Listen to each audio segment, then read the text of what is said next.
two cinematic giants together for the first time with King Kong vs. Godzilla, a film that marked a major turning point in the franchise. The story follows a media corporation that brings King Kong to Japan as a publicity stunt, only for him to collide with Godzilla when he reawakens. This project was the definition of an unstoppable force meeting the immovable object. This movie features the return of Eiji Tsuburaya's special effects, leaning into a more colorful, larger-than-life tone compared to the darker early entries. Haruo Nakajima continued portraying Godzilla, while Shoichi Hirose performed inside the King Kong suit. Their suitmation duel was designed to feel heavy and chaotic, taking...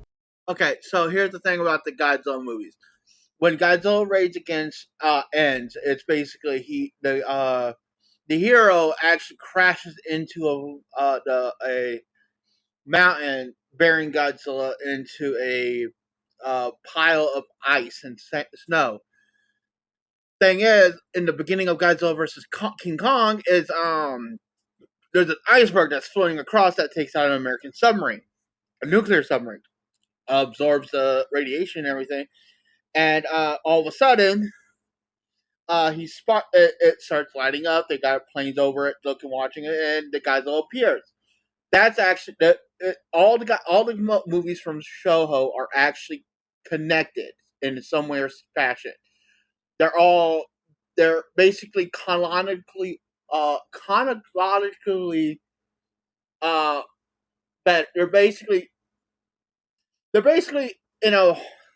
like how the MCU is basically.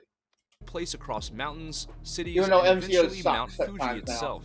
The film also reshaped Godzilla's identity moving forward. Instead of just being a symbol of nuclear horror, Godzilla was on his way to becoming a titan of pop culture, capable of starring in grand monster battles and crossover events. King Kong vs. Godzilla became the highest grossing Godzilla film in Japan at the time, further displaying the franchise's commercial power. Its success directly inspired Toho to continue leaning into its shared monster universe approach, leading to the Showa era's ensemble films and the rise of franchise icons like Mothra, Ghidorah, and Rodan. Okay, so what he doesn't explain is that in that movie, he didn't explain that it was Frankenstein. It was actually originally the Godzilla versus King Kong wasn't supposed to happen. It was supposed to be Godzilla versus Frankenstein, since they couldn't get the rights to Frankenstein from I forgot who it was. I think Warner Brothers, yeah, or Universal, one of the two. They decided to go with King Kong. For somehow reason, they got the rights to that. It was weird, but anyway. But yeah, and two titans were supposed to fight each other. And the two titans fight each other. What he doesn't explain is at the end of Godzilla versus King Kong, they both don't kill each other. It was basically what he said: unstoppable, immovable object versus unstoppable force. The idea, basically, Godzilla and Kong actually both survived. They don't die. What you saw that was popping up out of the water was Kong. Many don't realize that Godzilla was actually swimming underneath. In 1964, Toho released Mothra vs. Godzilla, widely regarded as one of the strongest entries in the early Godzilla series. The film begins with a giant egg washing ashore after a typhoon, which a greedy corporation attempts to exploit. When Godzilla emerges once again, two tiny priestesses called Shobijin plead for humanity to return the egg so Mothra can protect it. This ultimately leads to a clash between Godzilla and Mothra.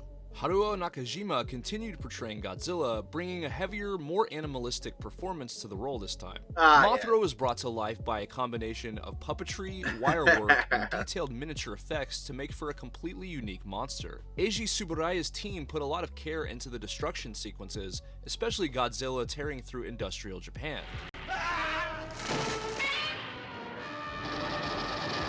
This film reintroduced Godzilla as a powerful So one of the things I love arguing with people about sometimes is about worlds that are it's like what world would you rather live in? What would you rather go to and be in? People say 40K. I'm like, fuck that shit. I'll explain something to you. I don't even want to live in any world that's superhero, kaiju, or 40K style. From it, because either way, you're gonna die.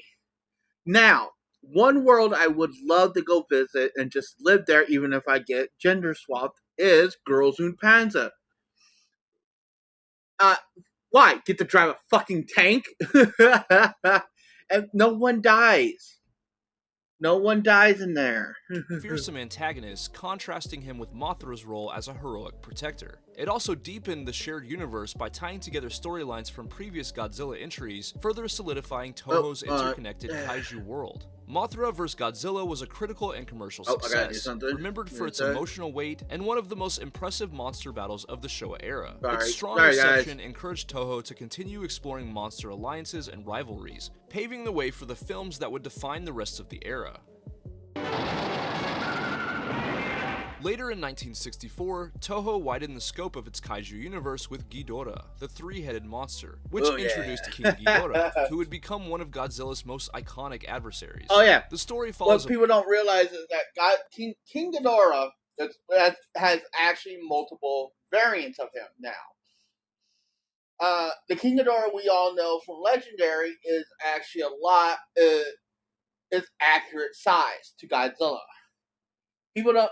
Anytime you see a Ghidorah that is the same size as Godzilla, and is not, depending on the universe you look into, I consider it not. And what people don't realize, I believe the Shoujo series is actually, for me, is canon more. Because King Ghidorah, if you ever watch any movie that has King Ghidorah in it, and Godzilla can't defeat King Ghidorah by himself at all. He needs basically help. And Godzilla being the stubborn asshole he is, yeah. Princess who warns of global catastrophe just as a meteorite hatches into the golden three-headed space dragon Ghidorah. This film saw Godzilla transition from a destructive villain into a reluctant protector. Haruo Nakajima again portrayed Godzilla, while Rodan returned with updated effects. King Ghidorah's portrayal combined wire-controlled heads, impressive costume design, and pyrotechnics, creating a monster that felt otherworldly and overwhelming. The Shobijin once again served as emotional anchors of the story. Eiji Tsuburaya's special effects team delivered ambitious choreography, emphasizing the personality of these characters. Godzilla and Rodan's early conflict, followed by their eventual alliance, set the foundation for Godzilla's evolution into a heroic figure throughout the rest of the Showa era. This film was both a commercial and narrative milestone. It introduced Godzilla's arch-nemesis, expanded the kaiju roster into an interconnected mythology, and it proved that audiences were interested in seeing a world with recurring characters, instead of just coming for monsters fighting. From here forward, Godzilla's films leaned confidently into ensemble storytelling, setting the stage for the massive kaiju team-up films that followed. God, I'm kind of getting these. In 1965, Toho expanded the Godzilla universe into full science fiction territory with Invasion of Astro Monster. The story follows astronauts who make contact with an alien race from Planet X, who claim they need help defeating King Ghidorah. Godzilla and Rodan are transported into space to help them, but the aliens soon reveal a plan to control all three monsters and conquer Earth. Haruo Nakajima once again performed as Godzilla, with more expressive movements and personality. The film also starred American actor Nick Adams, whose enthusiastic performance helped market the movie internationally. King Ghidorah returned as the central threat, brought to life by complex wirework and synchronized suit acting to make the monster's eerie, otherworldly presence come to life.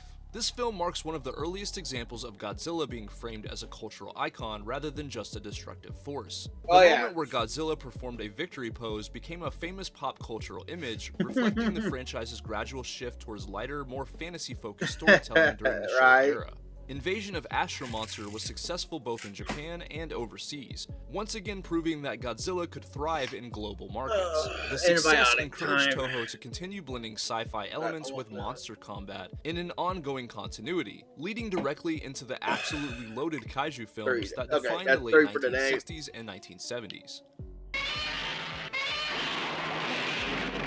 In 1966, Toho placed Godzilla in a tropical adventure with Ebirah, Horror of the Deep. The story centers on a group of men searching for a missing brother who stumbled. So, and the American title is Godzilla vs. the Sea Monster. Japanese title is Ebirah vs.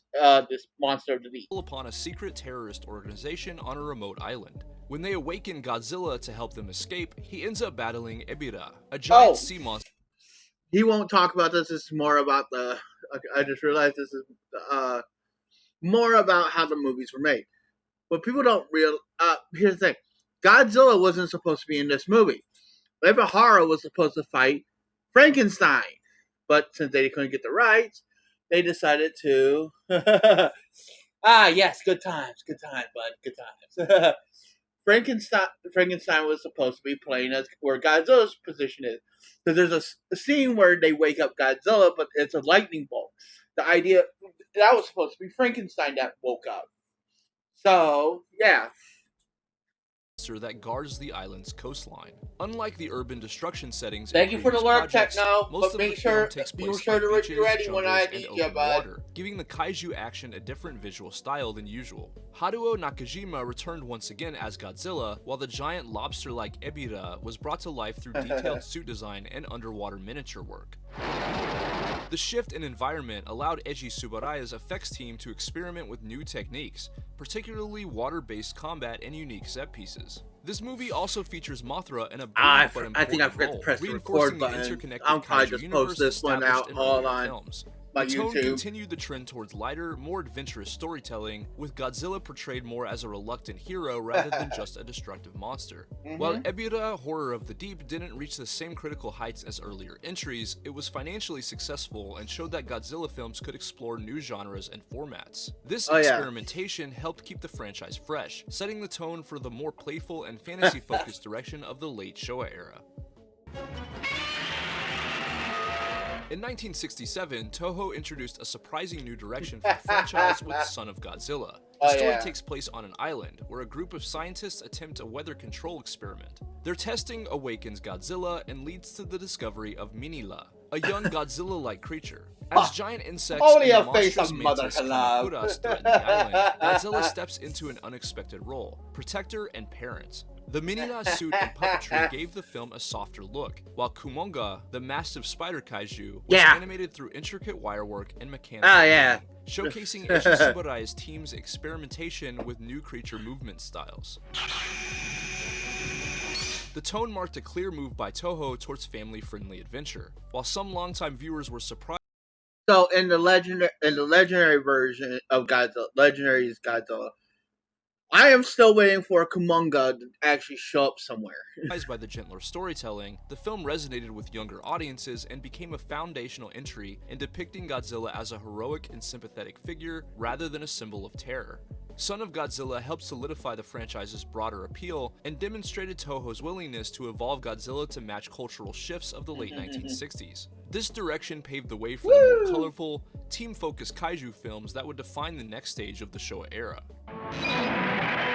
In 1968, Toho delivered one of the most ambitious films of the Showa era with Destroy All Monsters. Set in the near future, the world's kaiju are peacefully contained on Monsterland, a controlled island environment. When an alien race called the Kilax seizes control of the monsters, they unleash Godzilla, Rodan, Mothra, Anguirus, and others upon major cities worldwide. Eventually, humanity fights back, freeing the monsters just in time for them to unite against King Ghidorah in a climactic final battle. This film brought together nearly every major kaiju introduced up to that point, making it a milestone crossover well before shared universes became common.